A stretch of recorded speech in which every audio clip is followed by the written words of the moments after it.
Hello, this is Kamlesh Ahuja, Ahuja sir की chemistry class. आज वाली क्लास में हम crystal field stabilization energy discuss करेंगे, जिसको हम CFSE बोलते हैं। और क्रिस्टल फील्ड स्टेबलाइजेशन एनर्जी होती है directly proportional to stability of complex. तो हम CFSE के बारे में अभी डिटेल डिस्कस करेंगे। मैं क्लियर कर दूं, डेल ओ को भी हम क्रिस्टल फील्ड स्प्लिटिंग एनर्जी बोलते हैं। तो ये दोनों सिमिलर टाइप की टर्म्स हैं, पर ये दो डिफरेंट टर्म्स हैं। डेल ओ डेल टी, जो इन दो और T2G और EG के बीच में जो एनर्जी डिफरेंस क्रिएट होता है, उसको हम बोलते हैं क्रिस्टल फील्ड स्प्लिटिंग एनर्जी, क्योंकि वो स्प्लिट हुआ है। और एक दूसरा टर्म आ रहा है क्रिस्टल फील्ड स्टेबलाइजेशन एनर्जी, जो आज हम डिस्कस करेंगे। ये दोनों टर्म्स डिफरेंट हैं।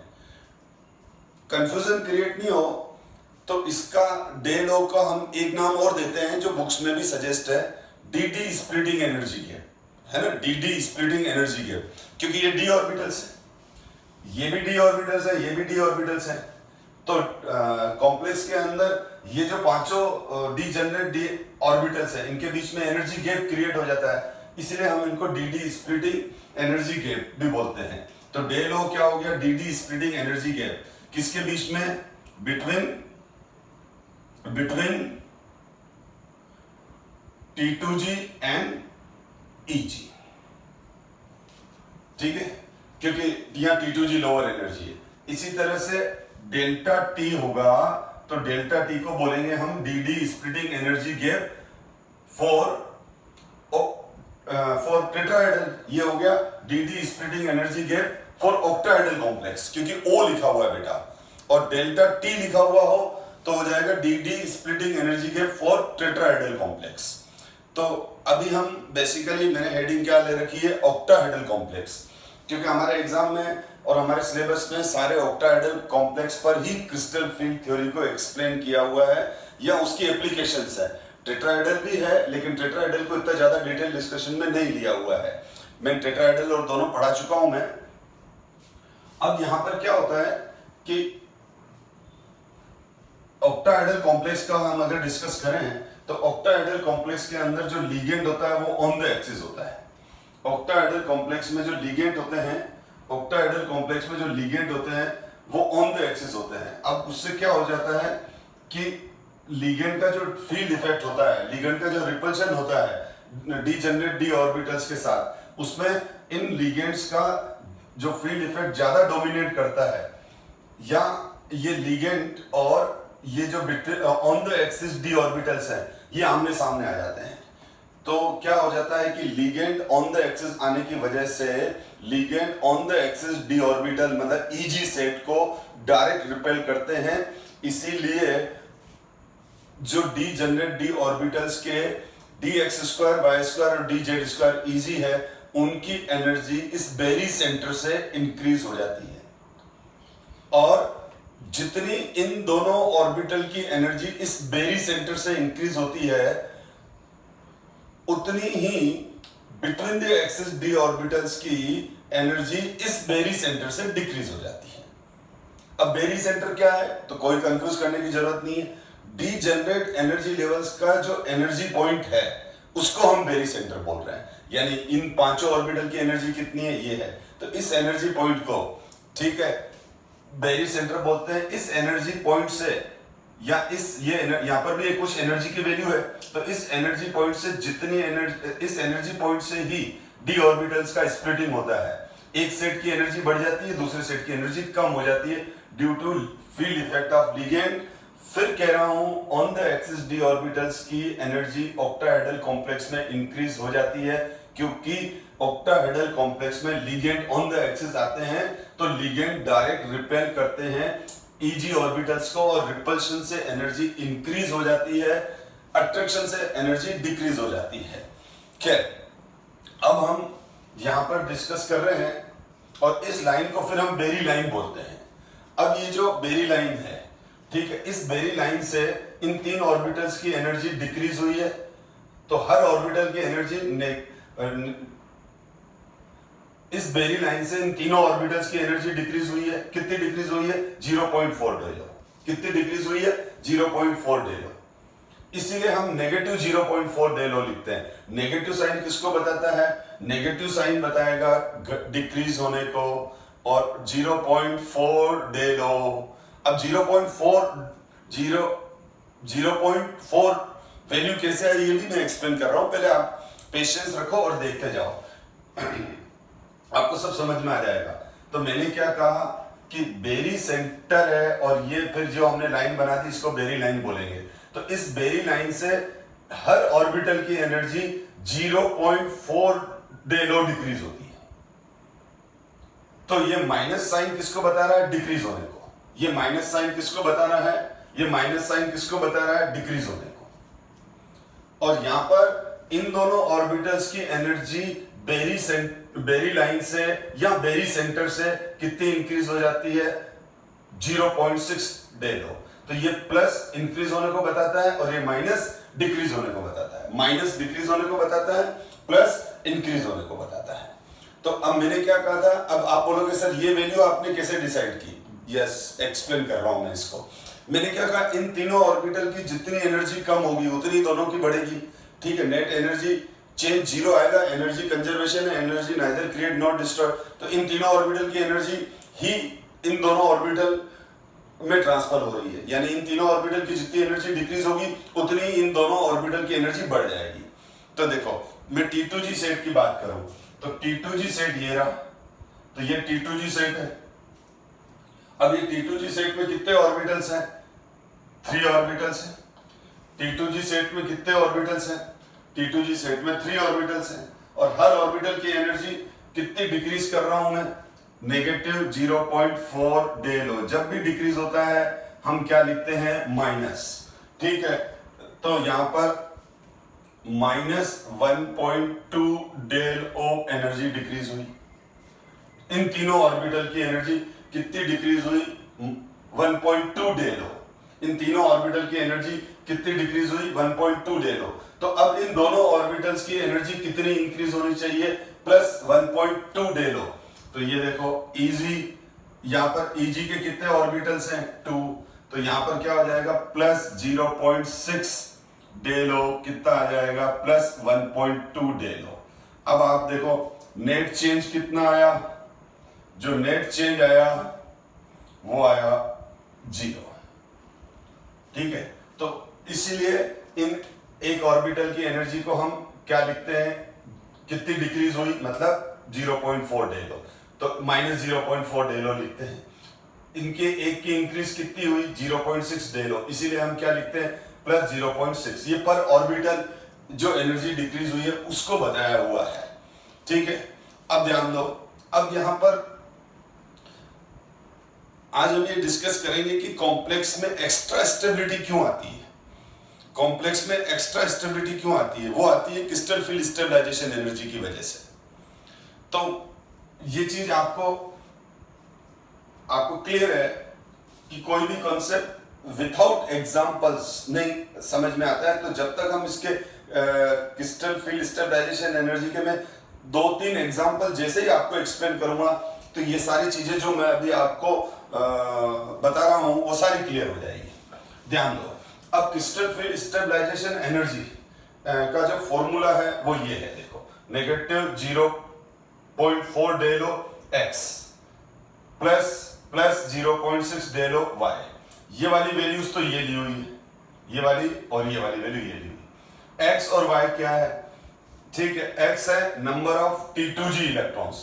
x है नंबर ऑफ T2G इलेक्ट्रॉन्स। जो x है वो क्या है? Number of T2G electrons. यहां पर जो इलेक्ट्रॉन्स आएंगे उनके नंबर को x डिनोट कर रहा है। इसी तरह से y क्या है? Number of Eg electrons. यहां पर जो इलेक्ट्रॉन्स आएंगे, नंबर जितने भी इलेक्ट्रॉन्स आएंगे उसको हम y से डिनोट कर रहे हैं। इसको मैं इस फॉर्मूले को सिंप्लीफाई करके लिखूं तो मैंने डेल ओ कॉमन ले लिया, तो negative 0.4x negative 0.4x plus 0.6y del ओ।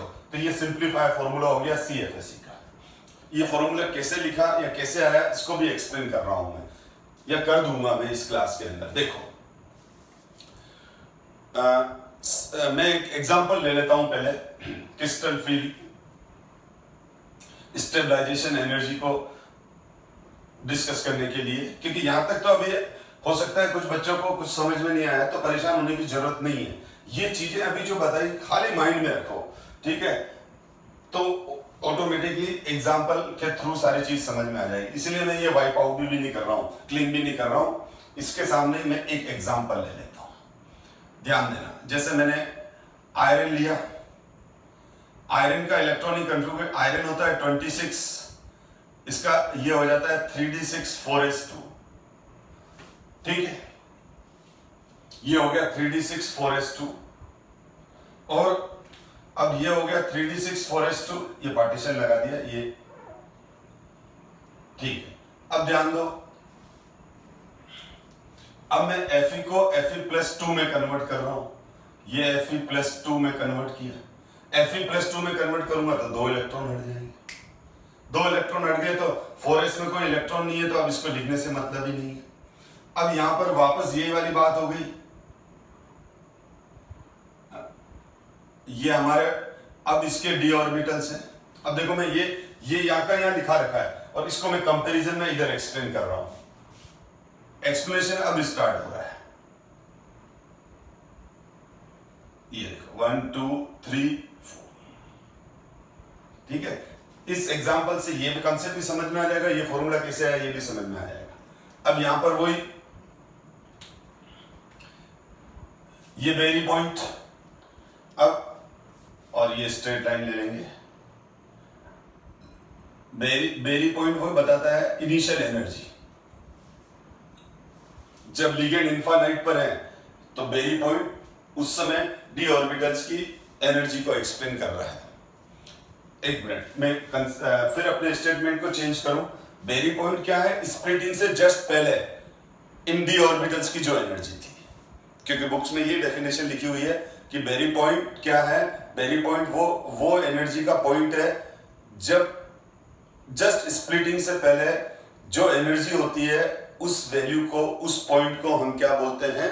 बेरी पॉइंट बोलते हैं। यानी अभी स्प्लिटिंग नहीं हुआ है, बस अब स्प्लिटिंग होने वाला है, ठीक है। अब यहां पर ये हो गया,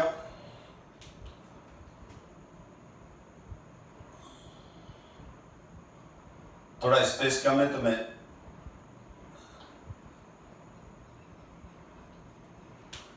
उस हिसाब से सेट कर रहा हूं यहां पर।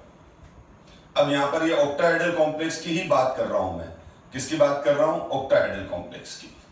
तो ऑक्टाहेड्रल कॉम्प्लेक्स की बात कर रहा हूं, एक मिनट रुको। हाँ, अब ध्यान दो, ये Fe+2 है, Fe+2 है तो 6 साइनाइड है, 6 साइनाइड इसे कंबाइन करेंगे तो क्या बनेगा? FeCN6-4।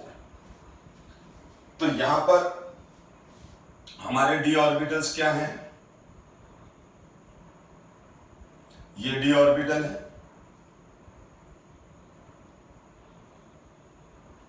पांचों डी ऑर्बिटल की एनर्जी सेम। ये हमारा बेरी पॉइंट, ठीक। अब जैसे ही स्प्लिटिंग होगी तो बेरी पॉइंट से एनर्जी बढ़ेगी और इधर एनर्जी कम होगी, ठीक है। अब यहां छोटा इसलिए बना रहा हूं क्योंकि मेरे पास स्पेस कम है। कंफ्यूज मत कर लेना कि ये वीक फील्ड के लिए बना रहा हूं, नहीं, स्ट्रॉन्ग फील्ड ही डिस्कस कर रहा हूं मैं, क्योंकि साइनाइड अभी स्ट्रॉन्ग फील्ड है, ठीक है। तो अब यहां पर क्या आ जाएगा? यहां पर ये आ जाएंगे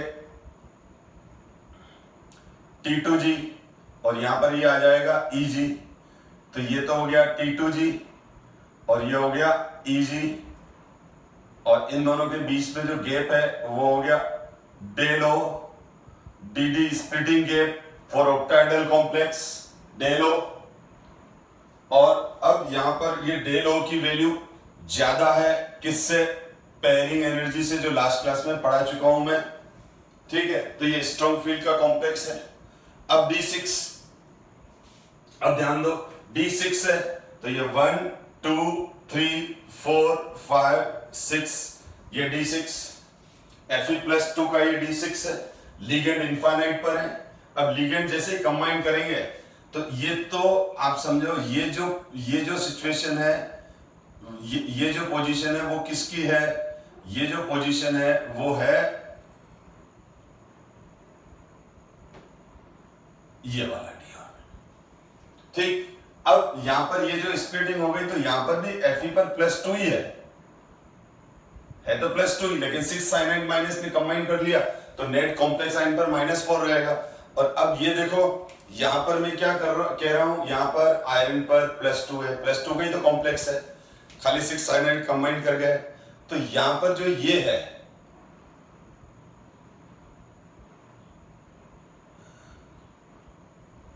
ये सिचुएशन किसकी है,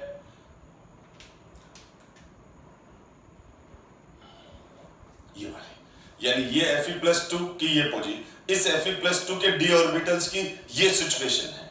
और इफ इस Fe+2 के d ऑर्बिटल्स की ये सिचुएशन है, क्योंकि ये स्प्लिटिंग नहीं हुई, या ये बिफोर स्प्लिटिंग या आफ्टर स्प्लिटिंग। अब ये स्ट्रॉन्ग फील्ड का लिगेंड है, अब ये स्ट्रॉन्ग फील्ड का लिगेंड है बेटा, तो अब ये स्ट्रॉन्ग फील्ड का लिगेंड है तो क्या होगा, इलेक्ट्रॉन फील करूंगा तो 1 2 3 तीनों की एनर्जी सेम है, तो हंस मैक्सिमम मल्टीप्लिसिटी रूल के अकॉर्डिंग 1 1 1 1 इलेक्ट्रॉन फिल कर दिया। अब डेल ओ की वैल्यू ज्यादा है P से, तो इसका मतलब यहां इलेक्ट्रॉन भरने के लिए हमको ज्यादा एनर्जी चाहिए, तो हम क्या करेंगे, नीचे ही पेयरिंग करेंगे। तो ये तो यहां 6 इलेक्ट्रॉन्स थे, ये 6, तो यहां पर अब क्या हुआ, T2G फुल्ली फील्ड हो गया, T2G फुल्ली फील्ड हो गया क्योंकि T2G के तीनों ऑर्बिटल फुल्ली फील्ड है, EG सेट खाली रह गया। तो यहां पर हमको ये भी समझ में आ गई पेयरिंग क्यों हुई, क्योंकि T2G की एनर्जी ज्यादा है EG से, और इन दोनों के बीच में जो एनर्जी गैप है वो ज्यादा है किससे, पेयरिंग एनर्जी से।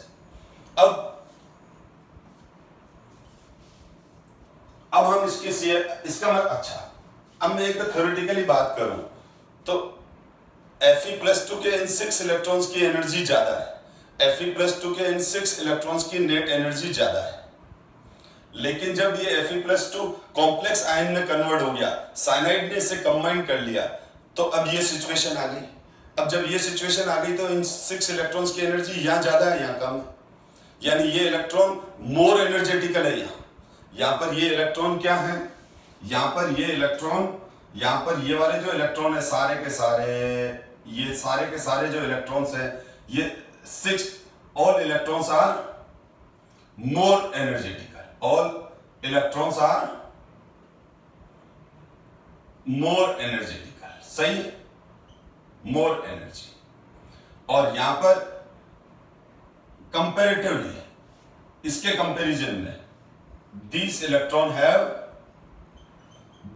electrons have less energy।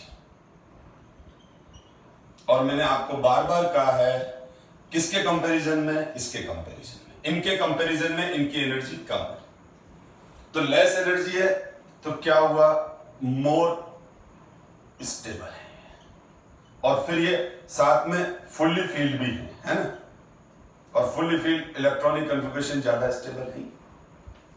तो एक जो थ्योरेटिकल लॉजिक दे सकते हैं कि ये Fe+2 यहां के कंपैरिजन में, Fe+2 यहां के कंपैरिजन में यहां ज्यादा स्टेबल है, यानी कॉम्प्लेक्स आयन के अंदर Fe+2 ज्यादा स्टेबल है, क्योंकि इसके सारे इलेक्ट्रॉन पेयर्ड हो जाते हैं, यानी तीनों ऑर्बिटल फुल्ली फील्ड हो जाते हैं, और 6 के 6 इलेक्ट्रॉन की एनर्जी यहां के कंपैरिजन में यहां पर एनर्जी क्या हो जाती है, लेस हो जाती है, तो ये मोर स्टेबल हो गए। तो इसका मतलब जब यहां से यहां आए तो एनर्जी कम हुई, समझो बेटा बात को, यहां से यहां आए तो एनर्जी कम हुई, और जितनी भी एनर्जी कम हुई उतनी बाहर आई, यानी ये एक्सोथर्मिक प्रोसेस हुआ, जैसे मैं बोलूं यहां से यहां आए तो एनर्जी कम हुई, और यहां से यहां आए तो जितनी एनर्जी कम हुई उतनी एनर्जी बाहर आई। जैसे मैं बोलूं टंकी में से पानी कम हो गया, कब कम हुआ, बाहर आया तभी कम हुआ, तो टंकी में जितना पानी कम हुआ उतना ही वाटर टैंक में से वाटर जितना कम हुआ, वाटर टैंक में से वाटर जितना कम हुआ उतना का उतना वाटर एक्चुअली बाहर आया है। तो वाटर टैंक, अगर किसी वाटर टैंक में वाटर है और उसमें 20 लीटर वाटर कम हो गया, तो हम क्या बोलेंगे, 20 लीटर वाटर उस वाटर टैंक से बाहर चला गया। इसी तरह से जब ये इसमें कन्वर्ट हुआ तो X अमाउंट एनर्जी डिक्रीज हुई, तो वो एक्स अमाउंट एनर्जी बाहर आई, यानी ये एक्सोथर्मिक फिनोमेना हुआ। और एनर्जी रिलीज होते ही रिमेनिंग एनर्जी कम हो गई। वाटर टैंक से वाटर निकल गया तो रिमेनिंग वाटर कम हो गया। तो किसी भी सिस्टम से जब एनर्जी निकलेगी, किसी भी सिस्टम से जब एनर्जी निकलेगी तो रिमेनिंग एनर्जी उस सिस्टम में कम हो जाएगी, वो स्टेबिलिटी गेन करेगा। इसीलिए एक्सोथर्मिक प्रोसेस में प्रोडक्ट ज्यादा स्टेबल होते हैं। एक्सोथर्मिक अगर कहीं किसी प्रोसेस में कोई प्रोसेस एक्सोथर्मिक है तो उसका सिस्टम फाइनली ज्यादा स्टेबल हो जाएगा। कोई प्रोसेस एक्सोथर्मिक है तो उसका जो फाइनल सिस्टम रह जाएगा, उसकी एनर्जी कम हो जाएगी तो वो मोर स्टेबल हो जाएगा। तो एक्सोथर्मिक प्रोसेस कंप्लीट होते ही सिस्टम मोर स्टेबल हो जाते हैं क्योंकि सिस्टम की एनर्जी कम हो जाती है। अब यहां पर भी इसका मतलब ये हुआ कि कॉम्प्लेक्स बनने पर जो ये सेंटर मेटल केटायन है उसकी स्प्लिटिंग से स्टेबिलिटी बढ़ रही है क्योंकि उसके इलेक्ट्रॉन्स की एनर्जी पहले के कंपैरिजन में कम हो गई। अब क्वेश्चन ये, अच्छा ये जो एनर्जी कम हो गई तो उतनी बाहर निकली, इसको हम बोल रहे हैं क्रिस्टल फील्ड स्टेबलाइजेशन एनर्जी, क्योंकि ये आयनिक कॉम्प्लेक्स भी क्रिस्टल फॉर्म में एग्जिस्ट करते हैं, इसीलिए इनको क्या बोलते हैं, क्रिस्टल फील्ड स्टेबलाइजेशन एनर्जी। जैसे मैंने कहा ना, यहां से यहां आया तो एक्स एनर्जी डिक्रीज हुई, वापस समझो, यहां से यहां आया तो एक्स एनर्जी डिक्रीज हुई तो कितनी एनर्जी बाहर आई, एक्स एनर्जी बाहर आई। इस एक्स अमाउंट को क्या कहेंगे, क्रिस्टल फील्ड स्टेबलाइजेशन एनर्जी। ये एक्स की वैल्यू जितनी ज्यादा होगी इस कॉम्प्लेक्स आयन की एनर्जी उतनी कम हो जाएगी, स्टेबिलिटी उतनी बढ़ जाएगी। समझ में आ गया? जैसे वाटर टैंक में से 10 लीटर वाटर कम हो गया, या यूं समझो वाटर टैंक में से 10 लीटर वाटर बाहर आया तो वाटर टैंक के अंदर कितना वाटर कम हुआ, 10 लीटर। वाटर टैंक से 20 लीटर वाटर बाहर आया तो वाटर टैंक के अंदर वाटर कितना कम हो गया, 20 लीटर। वाटर टैंक से 30 लीटर वाटर बाहर आया तो वाटर टैंक में रिमेनिंग वाटर कितना कम हो गया, वाटर कितना कम हो गया, 30 लीटर कम हो गया। यानी जितना निकला उतना कम हो गया वाटर टैंक का, सिस्टम का।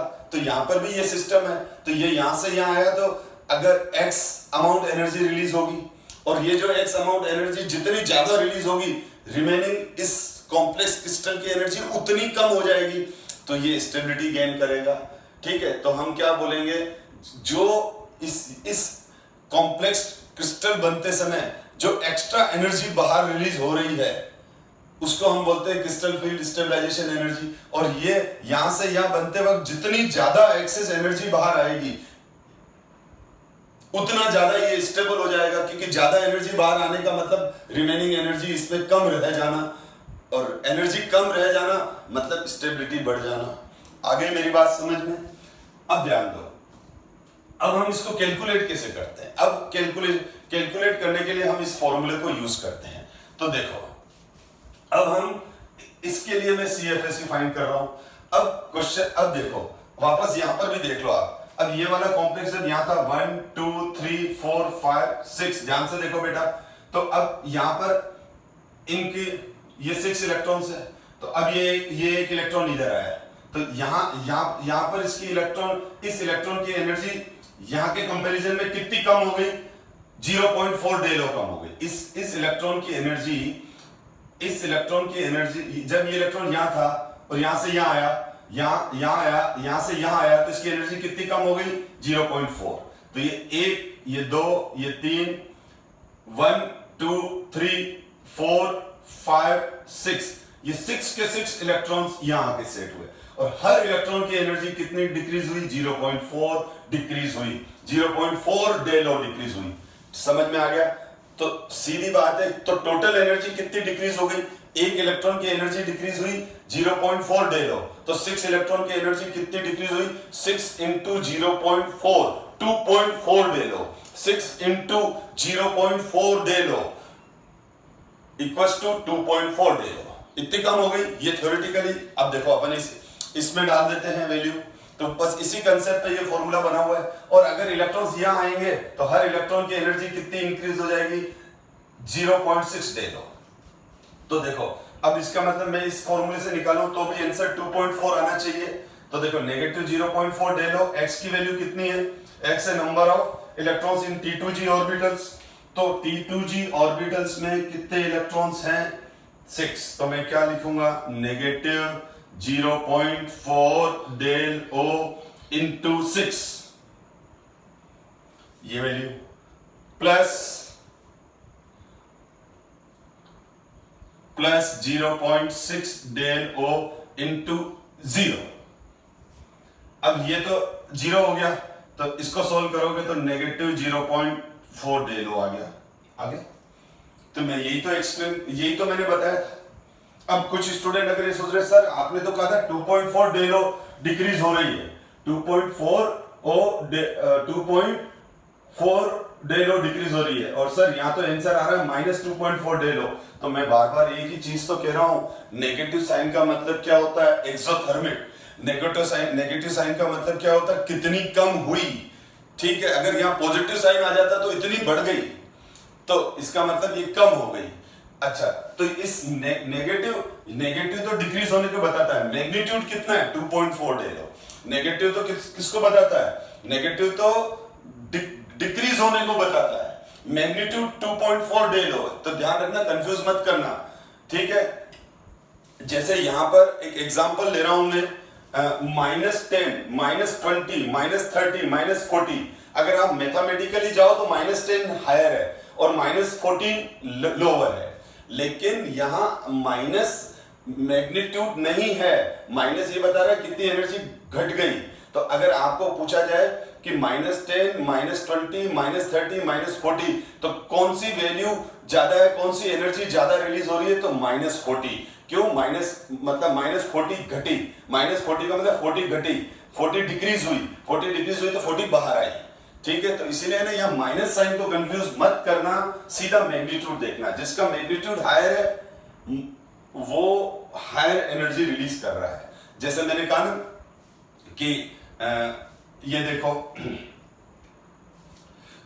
-10, -20, -30 और -40। ठीक है, जैसे ये वैल्यूज हैं, 1, 2, 3, जैसे अजम्पशन लिया ये, तो ये एनर्जी, ये किसको बता रहा है? माइनस घटने को। तो अब मैं पूछूं कि ना कि और ये है A to B, ये है C to D, E to F, A B C D E F G H। ठीक है, जब A से B कन्वर्ट हुआ तो एनर्जी 10 निकल रही है, तो हम लिखेंगे -10। जब C से D कन्वर्ट हो रहा है तो एनर्जी 20 निकल रही है, तो हम लिखेंगे -20 हुआ। जब E F में कन्वर्ट हो रहा है, एनर्जी कितनी निकल रही है? 30, तो -30 हुआ। और G से H आए तो एनर्जी कितनी निकली? 40, तो हम क्या लिखेंगे? -40।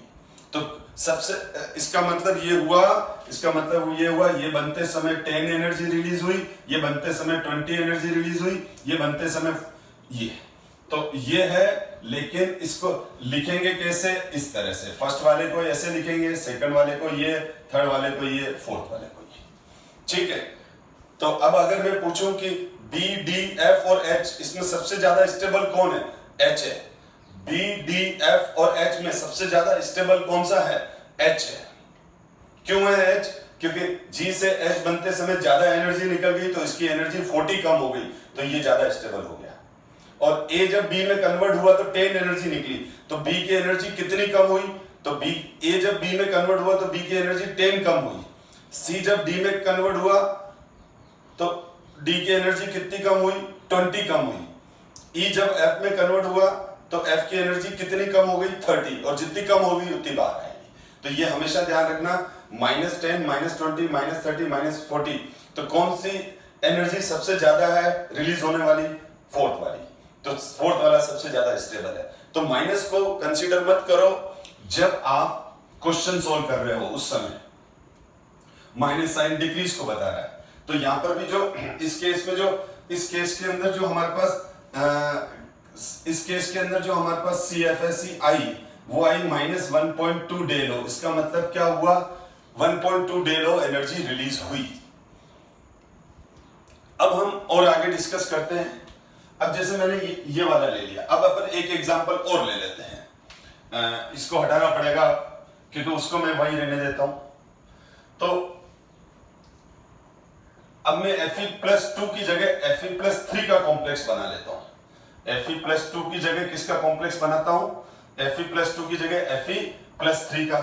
चलो जब तक मैं वाइट आउट करूं, आप बताओ Fe+3 का CFSE कितना आएगा? Fe+3 का CFSE फाइंड आउट करते हैं। ये तो इसका आया Fe+2 का। अब Fe+3 अगर ये कॉम्प्लेक्स बना है तो ध्यान दो, ये Fe+3 6 साइनाइड और क्या हो जाएगा FeCN होल 6 -3 इसलिए क्योंकि इस पर Fe+3 है तो हो जाएगा। अब ये देखो इसका इलेक्ट्रॉनिक कन्फिगरेशन क्या आ जाएगा 3d5 +2 का 3d6 है तो 3d5 और ये 3d5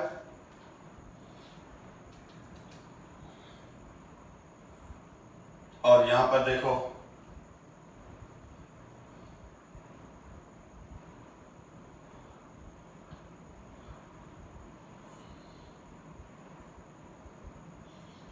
ये हमारा बेरी सेंटर स्प्लिटिंग हुई, ऑक्टाहेड्रल कॉम्प्लेक्स बना।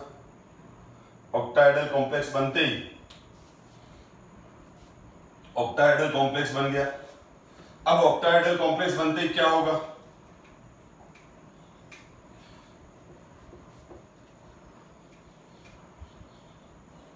T2G और EG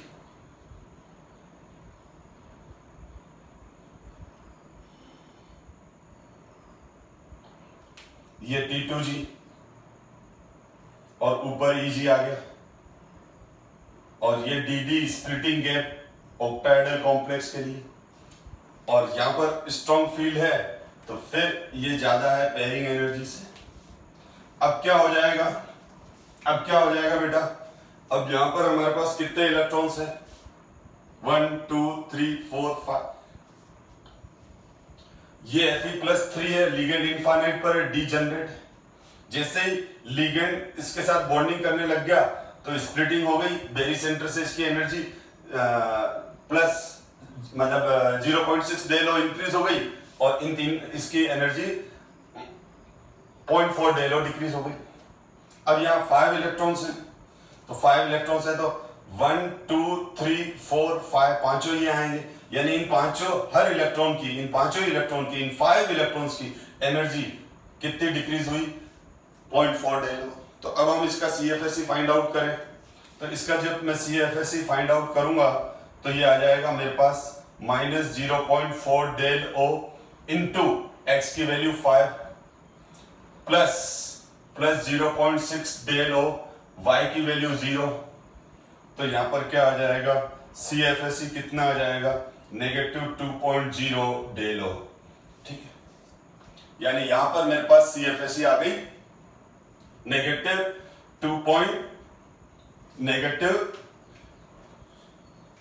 यहां पर जो मेरे पास CFSE आ गई वो कितनी आ गई क्रिस्टल फील्ड? तो यहां जो CFSE आई वो आई मेरे पास -2.0 डेल O। फिर यहां मिस्टेक कर दी बेटा, यहां -2.4 थी, मैंने भूल से क्या लिख दिया था 1. ठीक है ना, यहां CFSE -2.4 डेल O है, यहां CFSE कितनी है? नेगेटिव, क्योंकि 1.2 नहीं थी, मैंने मिस्टेक कर दी थी बेटा, कैलकुलेशन मिस्टेक थी है ना, कंसेप्शन मिस्टेक नहीं थी, इग्नोर करो उसको। यानी यहां वाला मैं वापस बता देता हूं, यहां CFSE कितनी थी? -0.4 डेल O इंटू एक्स और plus 0.6 del O into y. ठीक है, तो यहां CFSE कितनी आ गई थी? -0.4 del O into 6 plus 0.6 del O into 0। तो CFSE कितनी आ जाएगी? -2.4 डेल O आएगी, क्योंकि ये तो वैल्यू 0 हो गई। ठीक है, तो मैंने मैंने भूल से क्या लिख दिया था यहाँ 1.2, तो जो मैंने पहले 1.2 लिखा था उसको आप रीड करो 2.4, यानी इसका CFSE कितना है? 2.4 डेल O। यानी ये Fe+2 जब इसमें कन्वर्ट हुआ तो जो एनर्जी रिलीज हुई वो कितनी रिलीज हुई? 2.4 डेल O। ठीक है, थोड़ा सा करेक्शन कर लेना। अब यहां पर कितना आ जाएगा, तो इस कॉम्प्लेक्स का CFSE आ गया 2.4 डेलो। ठीक है, इसका कितना आ गया 2.4 डेलो आया, और इसका कितना आया CFSE 2। ठीक है, तो नेगेटिव साइन इतना डिक्रीज हुआ। तो अब आप खुद बताओ, अब देखो यहां पर वापस यही सिचुएशन है, ये Fe+3 कब, जब ये Fe+3 कब, जब d ऑर्बिटल स्प्लिट नहीं हुए हैं। अब ये Fe+3 कब, जब लिगेंड का फील्ड इफेक्ट इस पे काम कर रहा है, लिगेंड ने इसके साथ बॉन्डिंग कर ली है, लिगेंड ने इसके साथ बॉन्डिंग कर ली है। तो अब मुझे बताओ Fe+2 स्ट्रॉन्ग फील्ड में Fe+2 और Fe+3 कौन ज्यादा स्टेबल है, तो ऑब्वियसली Fe+2 ज्यादा स्टेबल है। कब, कॉम्प्लेक्स में। देखो अब यहां बहुत इंपॉर्टेंट कंसेप्ट आ गया, बहुत इंपॉर्टेंट। अगर आपको कोई पूछे कि ये वाला ये Fe+2, ये और ये, ध्यान देना बहुत इंपॉर्टेंट पॉइंट है, ये वाला Fe+2 और ये वाला Fe+2 कौन ज्यादा स्टेबल है, ये मोर स्टेबल है। बहुत इंपॉर्टेंट पॉइंट है बेटा, ये मोर स्टेबल है। ये जो Fe+3 है ये है मोर स्टेबल। ठीक है, क्योंकि ये हाफ फील्ड है, ये क्या है, हाफ फील्ड है। ठीक है, और ये Fe+2 लेस स्टेबल है, क्योंकि ये इनकम्प्लीट है, D6 है। तो D6 इलेक्ट्रॉनिक कन्फिगरेशन और D5 कौन ज्यादा स्टेबल होते हैं, D6 और D5 कौन ज्यादा स्टेबल होते हैं, D5। हम 11 से पढ़ रहे हैं बेटा, हाफ फील्ड ज्यादा स्टेबल होता है। तो यहां ये हाफ फील्ड होने की वजह से हंस रूल में पढ़ा था, तो ये ज्यादा स्टेबल है। तो ये वाला ज्यादा स्टेबल है और ये कम स्टेबल है। क्लियर। लेकिन अब ये बात खत्म, लेकिन अब दूसरी बात आ रही है।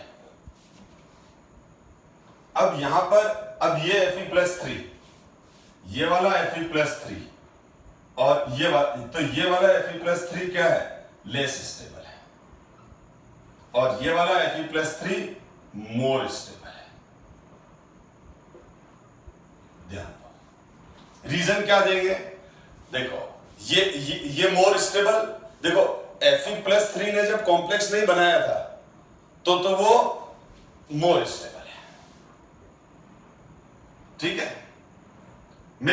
देखो मैं कंपैरिजन कर रहा हूं इन दोनों के बीच, इसीलिए मैंने इसको हटा दिया, क्योंकि मैंने जब कंपैरिजन किया था इन दोनों में, तो जब मैं इसके और इसके बीच में कंपैरिजन करूंगा, इसके और इसके बीच में कंपैरिजन करूंगा, तो ये कंपैरिजन कब है, जब लिगेंड का फील्ड इफेक्ट इन पर काम नहीं कर रहा है, तो उस केस में ये ज्यादा स्टेबल है, क्योंकि ये हाफ फील्ड है। ठीक है, अब मैं कंपैरिजन कर रहा हूं इन दोनों का कंपैरिजन कर रहा हूं कि Fe+3 कॉम्प्लेक्स के अंदर और Fe+2 कॉम्प्लेक्स के अंदर। तो अब इस केस के अंदर उल्टा हो गया, ये लेस स्टेबल है, ये मोर स्टेबल। इसके दो लॉजिक सामने दिख रहे हैं। एक देख लो, या T2G इनकम्प्लीट है, T2G ये 3 ऑर्बिटल है ना, तो एक में एक अनपेयर्ड इलेक्ट्रॉन, तो ये इनकम्प्लीट इलेक्ट्रॉनिक कन्फिगरेशन में कंसीडर होगा। ये कंप्लीटली फील्ड इलेक्ट्रॉनिक कन्फिगरेशन है, तो यहां पर क्या लिखेंगे, T2G इज फुल्ली फील्ड, या T2G क्या है, फुल्ली फील्ड है। भाई मोर स्टेबिलिटी का रीजन क्या है, T2G इज फुल्ली फील्ड, और दूसरा CFSE इज मोर, क्योंकि यहां क्रिस्टल फील्ड स्टेबलाइजेशन एनर्जी 2.4 डेलो है, और ठीक है, तो यहां कितना एनर्जी रिलीज हुआ, 2.4 डेलो एनर्जी रिलीज हुआ, और यहां क्रिस्टल फील्ड स्टेबलाइजेशन एनर्जी -2 डेलो, मतलब यहां क्रिस्टल बनते समय 2 डेलो एनर्जी रिलीज हुआ, और यहां क्रिस्टल बनते समय 2.4 डेलो एनर्जी रिलीज हुआ। यहां CFSE -2.4 डेलो, मतलब ये Fe+2 ने जब 6 साइनाइड आयन से कंबाइन किया तो 2.4 डेलो एनर्जी रिलीज हुई, तो यहां एनर्जी ज्यादा रिलीज हो गई। इन दोनों में किसमें ज्यादा एनर्जी रिलीज हुई, यहां एनर्जी ज्यादा रिलीज हो गई, तो इसकी एनर्जी कम हो गई। कितनी कम हो गई? 2.4 कम हो गई, यानी यहां ज्यादा कम हुई, तो ये इसकी एनर्जी ज्यादा कम हुई। कितनी कम हुई? 2.4 एनर्जी कम हुई, तो ये ज्यादा स्टेबल हो गया। और यहां पर कितनी एनर्जी कम हुई? यहां एनर्जी कम हुई 2 डेल ओ, यानी 2 डेल ओ बाहर आई, 2 डेल ओ बाहर आई। और यहां पर कितनी आई? 2.4 डेल ओ बाहर आई, तो यहां से ज्यादा बाहर आई। यहां से जो आउट हुई एनर्जी निकली, जो यहां से जो रिलीज हुई एनर्जी वो 2.4 हुई, तो इसकी एनर्जी 2.4 कम हो गई। और यहां से जब एनर्जी रिलीज हुई तो वो 2 डेल ओ रिलीज हुई, ठीक है। तो इसका मतलब यहां ज्यादा एनर्जी रिलीज हुई ये कॉम्प्लेक्स बनते समय, तो इसकी एनर्जी कम हो गई, इसकी एनर्जी कम हो गई, तो ये ज्यादा स्टेबल हो गया। तो ये देखो, ये बहुत कंफ्यूजिंग क्वेश्चन है कि आपको अगर ये क्वेश्चन पूछा जाए कि Fe+2 और Fe+3 जब आइसोलेटेड आयन है, आइसोलेटेड आयन है मतलब अभी उन्होंने लिगेंड से कंबाइन नहीं किया, लिगेंड इनफाइनाइट पर है, तो बताओ Fe+2 और Fe+3 कौन सा आयन ज्यादा स्टेबल होगा? तो Fe+2 और Fe+3 में से कौन सा आयन ज्यादा स्टेबल होगा? तो हम लिखेंगे Fe+3 आयन ज्यादा स्टेबल होगा इस केस में, क्योंकि ये हाफ फील्ड डी ऑर्बिटल है। अब आपको ये पूछ लिया कि जब स्ट्रॉन्ग फील्ड का कॉम्प्लेक्स है, ठीक है, स्ट्रॉन्ग फील्ड के कॉम्प्लेक्स में ये रहा स्ट्रॉन्ग फील्ड का कॉम्प्लेक्स आयन या कॉम्प्लेक्स, ये रहा स्ट्रॉन्ग फील्ड का कॉम्प्लेक्स आयन या कॉम्प्लेक्स, तो स्ट्रॉन्ग फील्ड के साथ Fe+2 और Fe+3 कौन ज्यादा स्टेबल होगा? तब हम लिखेंगे Fe+2 मोर स्टेबल हो गया। कि बहुत इंपॉर्टेंट क्वेश्चन है, बिल्कुल उल्टी हो गई बातें, लेकिन हमारे पास एक्सप्लेनेशन भी है इन पॉइंट्स का। अब हम आगे बढ़ते हैं बेटा। अब हम यही चीज वीक फील्ड के लिए भी देख लेते हैं। वीक फील्ड मतलब वाटर। वीक फील्ड मतलब क्या लिया हमने वाटर लिया। अब यही Fe+3 को मैं यहां पर मैं Fe+3 को, ये Fe+3 और 6 मॉलिक्यूल वाटर से कंबाइन कर रहा हूं, 6 मॉलिक्यूल वाटर से कंबाइन कराऊंगा तो बन जाएगा मेरा Fe, ठीक है। अब ये तो हो गए हमारे ऊपर वाले के लिए, ठीक है। अब देखो Fe H2O होल 6 +3, और यहां पर ले रहा हूं मैं Fe+2, ये है 6 मॉलिक्यूल वाटर। वाटर क्या है? Weak field. ये तो हमने क्या लिया हुआ था? ये तो थे हमारे स्ट्रॉन्ग फील्ड के, ये तो थे हमारे स्ट्रॉन्ग फील्ड वाले, ये वाला और ये वाला, ठीक है। अब ले रहा हूं मैं वीक फील्ड की बात कर रहा हूं मैं, किसकी बात कर रहा हूं? वीक फील्ड की बात कर रहा हूं। तो वीक फील्ड है दोनों तरफ, ठीक है। तो अब जब यहां वीक फील्ड होगा तो यहां Fe+2 6 molecule water, FeH2O whole 6 +2। Fe+3 का कौन सा है? 3d5। Fe+2 का क्या है? 3d6। अब हमारा ये दोनों का कंपैरिजन हो गया। अब इधर का कंपैरिजन, बहुत इंपॉर्टेंट कंसेप्ट चल रहा है बेटा। अब यहां पर वापस ये कर देता हूं, ध्यान दो, यहां पर ये डीजनरेट डी ऑर्बिटल्स, ये T2G, ये Eg, और इसी तरह से ये T2G, ये Eg, और ये वीक फील्ड है,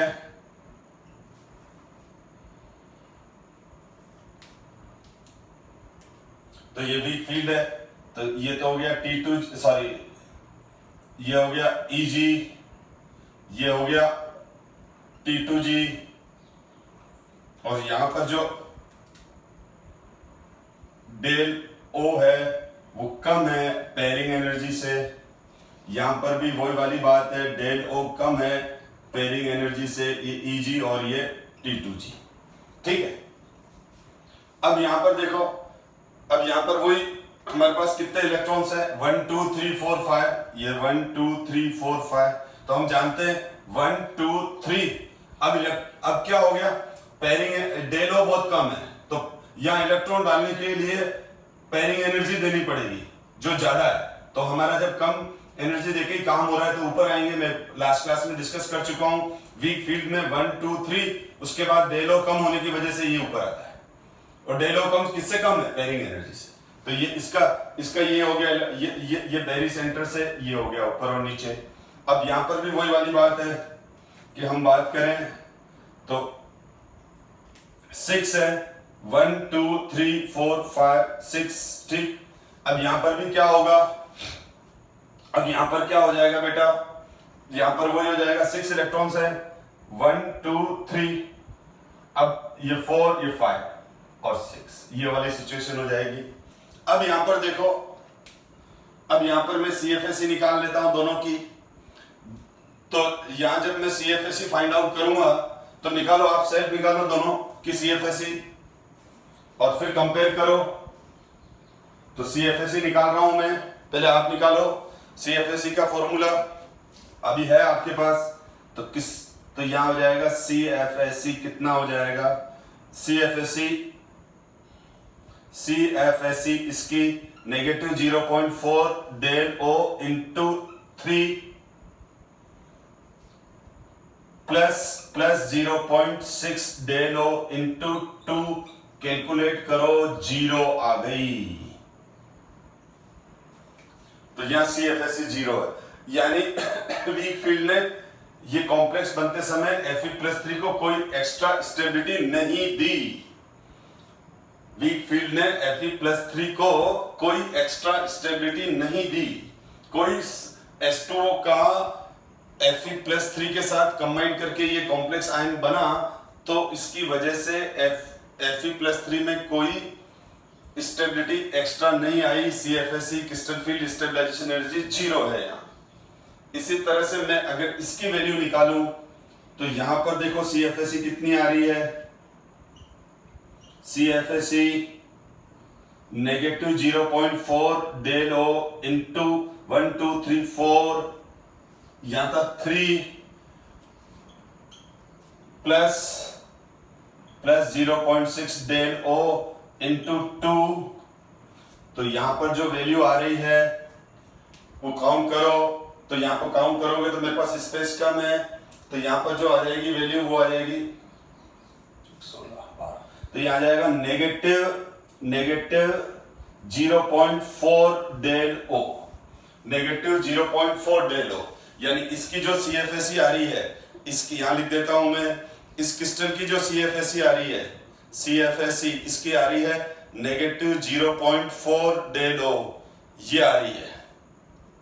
क्योंकि मेरे को चारों का कंपैरिजन करना है, तो ऊपर वाले में थोड़ा ज्यादा स्पेस लग गया, तो इसलिए ठीक है।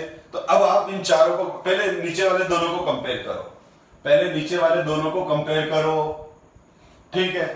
तो आप जब नीचे वाले दोनों को कंपेयर कर रहे हो तो तो देखो वीक फील्ड के अंदर कौन ज्यादा स्टेबल है? देखो वीक फील्ड के अंदर कौन ज्यादा स्टेबल है? Fe+3 और Fe+2।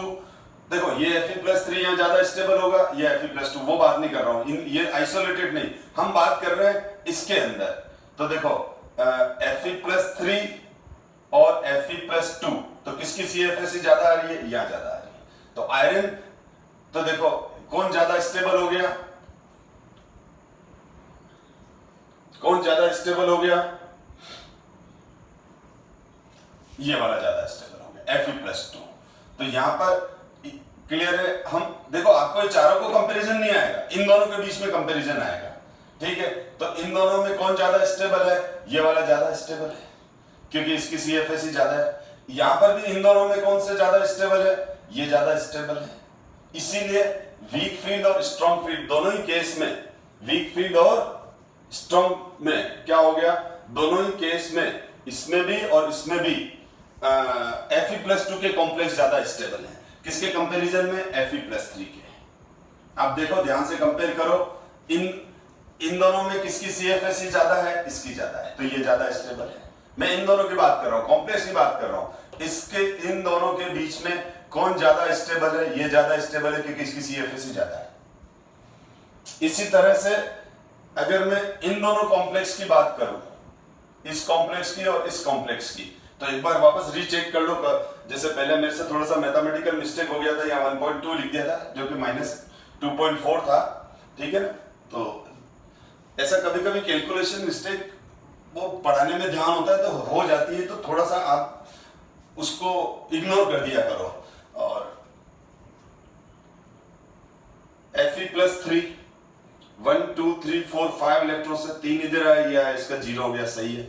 और यहां पर देखो 1 2 3 4, तो यहाँ 4 लूंगा, 4 × 0.4 1.6, और 1.6 में से 1.2 गया तो 0.4 सही है। तो ये बात क्लियर हो गई।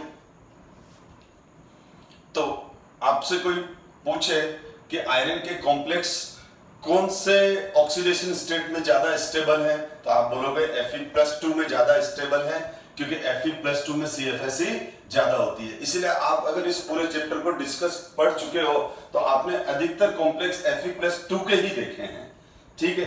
Reason behind this CFSE।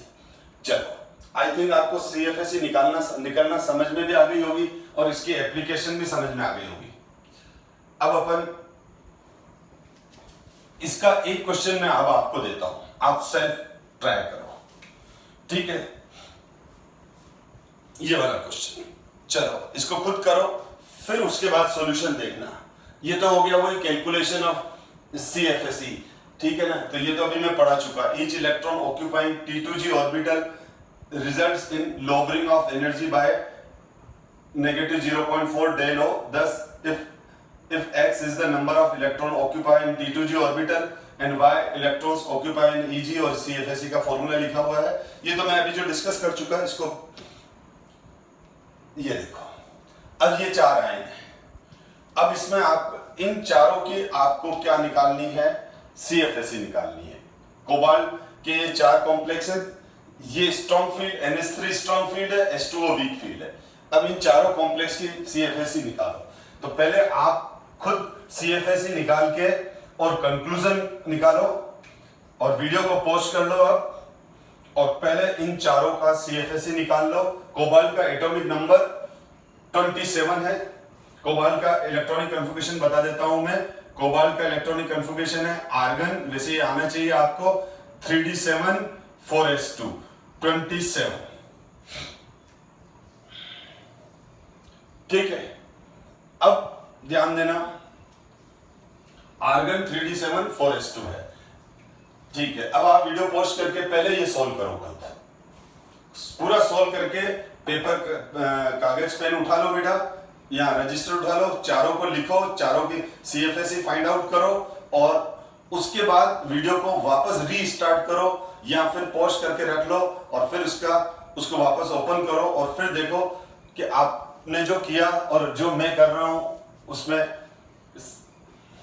मतलब आपने सही किया कि नहीं किया, मतलब चेक करना है उसके बाद आपको, ठीक है ना। क्योंकि मैं आपको इस तरह से इसलिए गाइड करता हूं ताकि आपको पैरेलल लर्निंग भी होती जाए और साथ में प्रैक्टिस भी होती जाए, ठीक है ना। पूरे सारे चैप्टर्स का स्ट्रेटेजी मेरा यही रहता है, ठीक है। थोड़ा सा वीडियो लंबे हो जाते हैं लेकिन आपको बेनिफिट मिलता है इसका। तो कोबाल्ट, अब देखो कोबाल्ट यहां पर फर्स्ट वाला, मैं इसको बोल रहा हूं फर्स्ट, ये सेकंड, थर्ड, फोर्थ। अब मैं फर्स्ट वाले को सोल्व कर रहा हूं, देखो तो कोबाल्ट पर फर्स्ट वाला, अब इसमें क्या है मैं क्लियर कर दूं, ऑक्सीडेशन स्टेट यहां कोबाल्ट पर +3 है क्योंकि NH3 तो न्यूट्रल है, यहां पर कोबाल्ट पर +2 है, यहां कोबाल्ट पर +3 है, और यहां कोबाल्ट पर +2 है। तो मैं ऑक्सीडेशन स्टेट अलग से नहीं निकालूंगा, बहुत टाइम खर्च हो जाता है।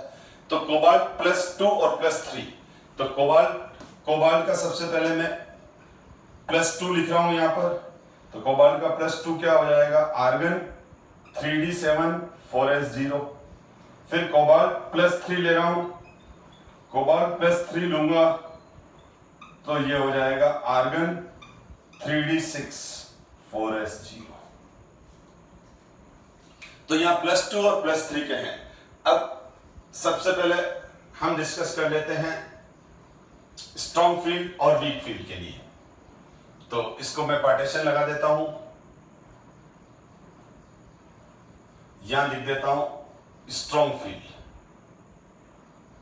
स्ट्रॉन्ग फील्ड, ठीक है, मतलब डेल्टा ओ ज्यादा है P से। और यहां लिख रहा हूं मैं वीक फील्ड, मतलब डेल्टा ओ कम है P से।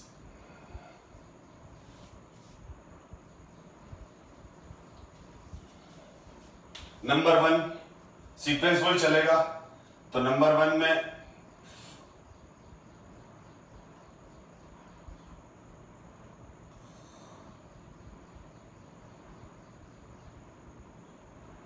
ये स्प्लिटिंग,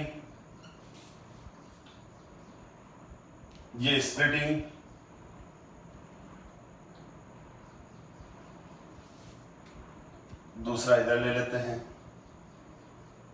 या CFSE निकालने के लिए जगह छोड़ देते हैं।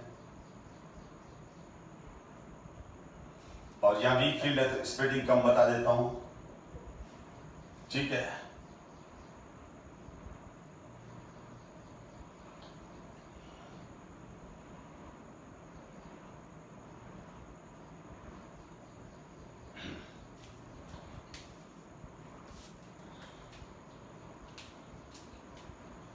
ये T2G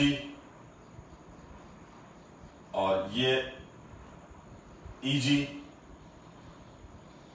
और ये हो गया हमारा T2G और ये हो गया EG, ये हो गया T2G। सारे ऑक्टाहेड्रल कॉम्प्लेक्स हैं, ठीक है। और ये मेरा कॉम्प्लेक्स नंबर हो गया 1, ठीक। ये 1 वाला, ये 2 वाला, ठीक है। पहले 1 और 2 को डिस्कस कर लेते हैं। पहले स्ट्रॉन्ग फील्ड यानी 1 और 2 को डिस्कस कर रहा हूं। तो यहां पर मैं 1 में ले आऊं। 1 में क्या है, कोबाल्ट +3। तो कोबाल्ट +3, तो यहां पर क्या है, कोबाल्ट +3। कोबाल्ट +3 का मतलब D6, ध्यान से देखना बेटा, D6, और ये है मेरा कोबाल्ट +3, ठीक है। और इसी तरह से यहां ले रहा हूं मैं कोबाल्ट +2, और कोबाल्ट +2 का क्या है, D7, ठीक है। अब D6 मतलब 6 इलेक्ट्रॉन्स भरने हैं मेरे को। तो 1 2 3 4 5 6, यहां CFSE आपने जो कैलकुलेट की है वो आ गई -2.4 del O, ठीक। अब मैं डायरेक्ट लिख रहा हूं, आप कैलकुलेट करके देख लो बेटा, फॉर्मूला लगा के, ठीक है। मैंने पहले ही कहा था पोस्ट करके पहले खुद करो फिर आंसर मैच करो। अब यहां कोबाल्ट +2 है तो D7 है, तो यहां आ जाएगा 1 2 3 4 5 6 और ये 7, एक इलेक्ट्रॉन ऊपर जाएगा क्योंकि यहां पहले नीचे पेयरिंग होगी, स्ट्रॉन्ग फील्ड है। अब ये आप सब चीजें जानते हो। और यहां CFSE निकालेंगे तो यहां हो जाएगी -2.0 del O। ये तो हो गया स्ट्रॉन्ग फील्ड कोबाल्ट। अब आ जाता है नंबर थर्ड वाला, यानी ये वाला, ठीक है। इसमें भी ये T2G और ये EG, इसमें ये नीचे T2G और ऊपर EG,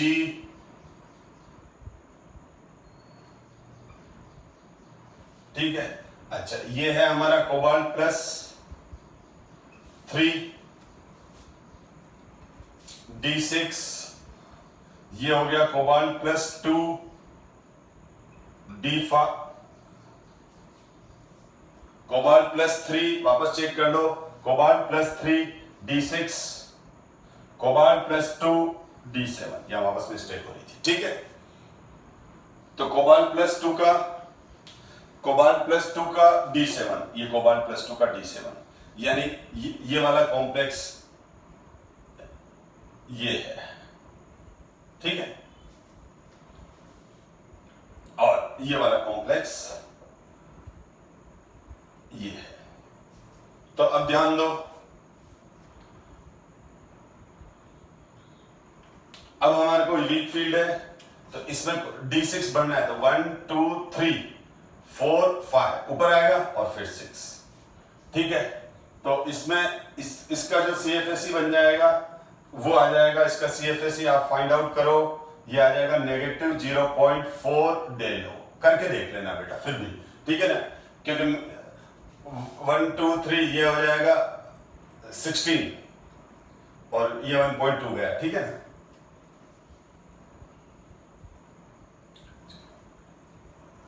ठीक है, हाँ क्लियर है। और यहां पर कोबाल्ट 6 है ना, तो 1 2 3 4 5 6, और ये है कोबाल्ट +2 का, ये कोबाल्ट +2 का ध्यान से देखो बेटा, कोबाल्ट +2 मतलब 7 इलेक्ट्रॉन, तो 1 2 3 4 5 6 7, ठीक है। तो यहां पर जो CFSE आ जाएगा इसको फॉर्मूले में लगा के देखना, तो -0.8 दे दो, ठीक है। कैलकुलेशन कोई मिस्टेक हो तो एक बार आप फिर वापस चेक कर लेना, वैसे मेरे हिसाब से सही लिखा है मैंने, खाली वो एक ही जगह मिस्टेक आई थी। तो अब देखो यहां पर इन चारों की CFSE निकाल ली। अब हम देखें तो इस कोबाल्ट +3 और कोबाल्ट +2 कौन सा ज्यादा स्टेबल है, यानी फर्स्ट और सेकंड कॉम्प्लेक्स, ये फर्स्ट कॉम्प्लेक्स ब्लैक वाला, सेकंड कॉम्प्लेक्स ब्लू वाला, मैंने चारों कलर अलग अलग ले रखे, ठीक है। तो आप देखो कोबाल्ट +3 और कोबाल्ट +2 किसकी CFSE ज्यादा है, इसकी ज्यादा है। तो स्ट्रॉन्ग फील्ड में कोबाल्ट +3 का कॉम्प्लेक्स ज्यादा स्टेबल होता है, किसके कंपैरिजन में, कोबाल्ट +2 के, क्योंकि इसकी CFSE ज्यादा है, इसकी CFSE -2.4 डेलो, इसका मतलब इसकी यहां पर इसकी जो एनर्जी डिक्रीज हुई है वो 2.4 डेलो डिक्रीज हुई है, ठीक है। तो CFSE 2.4 डेलो, मैंने क्या कहा, माइनस क्या बताता है, डिक्रीज होने को। तो ये कॉम्प्लेक्स जब बना है, ये जब कॉम्प्लेक्स बना है तो इसकी एनर्जी 2.4 डेलो डिक्रीज हुई है, और इसी तरह से ये जब कॉम्प्लेक्स बना है तो इसकी CFSE -2 है डेलो, ठीक है। इसका मतलब ये जब कॉम्प्लेक्स बना है तो इसकी एनर्जी कितनी डिक्रीज हुई है, 2। तो ब्लैक वाला फर्स्ट वाले कॉम्प्लेक्स की एनर्जी कितनी डिक्रीज हुई है, 2.4 डेलो, और इसकी कितनी एनर्जी डिक्रीज हुई है, 2 डेलो। तो किसकी ज्यादा डिक्रीज हुई है, पहले वाले की ज्यादा डिक्रीज हुई है, तो पहले वाला ज्यादा स्टेबल है। यानी कोबाल्ट +3 और कोबाल्ट +2 में कोबाल्ट +3 का जो कॉम्प्लेक्स है स्ट्रॉन्ग फील्ड में वो ज्यादा स्टेबल है, क्योंकि उसकी CFSE ज्यादा है इसके कंपैरिजन में। क्लियर है, ध्यान से देख लो। वीक फील्ड की बात करें, वीक फील्ड में देखें तो वीक फील्ड में इसका CFSE -0.4 डेलो, यानी ये जब कॉम्प्लेक्स बना है तो 0.4 डेलो एनर्जी रिलीज हुई है। ये जब कॉम्प्लेक्स बना है कोबाल्ट +3 का वाटर के साथ तो 0.4 डेलो एनर्जी रिलीज हुई है, ठीक है। इसका मतलब ये कोबाल्ट +3 जब यहां कंबाइन कर रहा है तो इसकी एनर्जी 0.4 कम हुई है, और इसमें कितनी कम हुई है, 0.8। तो अब इन दोनों में से किसकी CFSE ज्यादा है, इसकी CFSE ज्यादा है, क्योंकि ये जब बन रहा है तो नेट एनर्जी 0.8 डेलो रिलीज कर रहा है, और ये जब बन रहा है तो नेट एनर्जी कितनी रिलीज कर रहा है, 0.4। तो इसकी कितनी कम हुई, 0.4 डेलो, मतलब -0.4 डेलो। इसकी कितनी कम हुई, 0.8 डेलो, मतलब -0.8 डेलो, माइनस मतलब कम होना, ठीक है। तो अब इन दोनों में से किसकी एनर्जी कम है, इसकी कम है, ये मोर स्टेबल है। तो स्ट्रॉन्ग फील्ड में तो +3 के कॉम्प्लेक्स ज्यादा स्टेबल है, स्ट्रॉन्ग फील्ड में तो कोबाल्ट +3 का कॉम्प्लेक्स ज्यादा स्टेबल रहेगा, वीक फील्ड में कोबाल्ट +2 का। बहुत इंपॉर्टेंट क्वेश्चन है, ठीक है। तो कोबाल्ट के स्ट्रॉन्ग फील्ड में तो +3 ऑक्सीडेशन स्टेट के कॉम्प्लेक्स बनते हैं, और वीक फील्ड में +2 के बनते हैं। तो अब जब भी कभी वीक फील्ड हो तो कौन सा प्रेफर, कोबाल्ट वीक फील्ड में अगर आपसे कोई पूछे कि कोबाल्ट वीक फील्ड में कौन सी ऑक्सीडेशन स्टेट प्रेफर करेगा, तो आप लिखोगे +2, क्योंकि उसकी CFSE ज्यादा है। कोबाल्ट स्ट्रॉन्ग फील्ड में कौन सी ऑक्सीडेशन स्टेट प्रेफर करेगा, +3, क्योंकि +3 में उसकी CFSE ज्यादा होती है, तो वो मोर स्टेबल है। Is it clear? तो यहाँ स्ट्रॉन्ग फील्ड में कौन सा मोर स्टेबल, स्ट्रॉन्ग फील्ड में कोबाल्ट +3 मोर स्टेबल, ठीक। और यहां पर ये मोर स्टेबल, जबकि आयरन के केस में स्ट्रॉन्ग फील्ड और वीक फील्ड दोनों में वो +2 प्रेफर करता है, तो ये सब देखो CFT की एप्लीकेशंस में आती है। आई थिंक आपको ये कॉन्सेप्ट क्लियर हो गया होगा, लेकिन अभी भले थोड़ा वीडियो बड़ा हो रहा है, लेकिन एक छोटा सा कंसेप्ट और भी ले रहा हूं मैं, ध्यान दो बेटा। अब मैंने जब ट्रांजिशन एलिमेंट डिस्कस किया था, तो ट्रांजिशन एलिमेंट में हमने एक्सेप्शनल ऑक्सीडेशन स्टेट्स देखी थी। एक्सेप्शनल ऑक्सीडेशन स्टेट देखने का मतलब ये हुआ कि उनकी ऑक्सीडेशन स्टेट उनकी जो ऑक्सीडेशन स्टेट्स थी, जैसे क्रोमियम की +3 सबसे ज्यादा स्टेबल है, जबकि +6 आर्गन जैसा इलेक्ट्रॉनिक कॉन्फ़िगरेशन है, क्रोमियम +1 हाफ फील्ड है, उसके बाद भी क्रोमियम +3 ज्यादा स्टेबल है। Mn का Mn +2 +3 +4 +5 +6 +7, तो Mn +4 सबसे ज्यादा स्टेबल है। तो ये एक्सेप्शन यानी ट्रांजिशन एलिमेंट की जो ऑक्सीडेशन स्टेट्स हैं, उसकी स्टेबिलिटी को भी CFSE से हम एक्सप्लेन करेंगे। लेकिन वीडियो अभी 1 आवर 5 मिनट का हो चुका है, तो मैं इसी पॉइंट को नेक्स्ट क्लास में डिस्कस करूंगा। वैसे सोच रहा था अभी कर लूं, लेकिन 15 मिनट और लग जाएंगे। नेक्स्ट क्लास का हमारा टॉपिक है कि हम ट्रांजिशन मेटल केटाइन की ऑक्सीडेशन स्टेट की स्टेबिलिटी ऑर्डर और रिलेटिव स्टेबिलिटी कैसे फाइंड आउट करेंगे, जो हमेशा हमको डी ब्लॉक एलिमेंट जब हम पढ़ रहे थे तो कंफ्यूजन आता था, वो कंफ्यूजन अब यहाँ क्लियर हो जाएंगे। तो हम नेक्स्ट क्लास तक का वेट करो। और so my dear student, thank you so much, और इस क्लास को वापस अच्छे से देख लेना।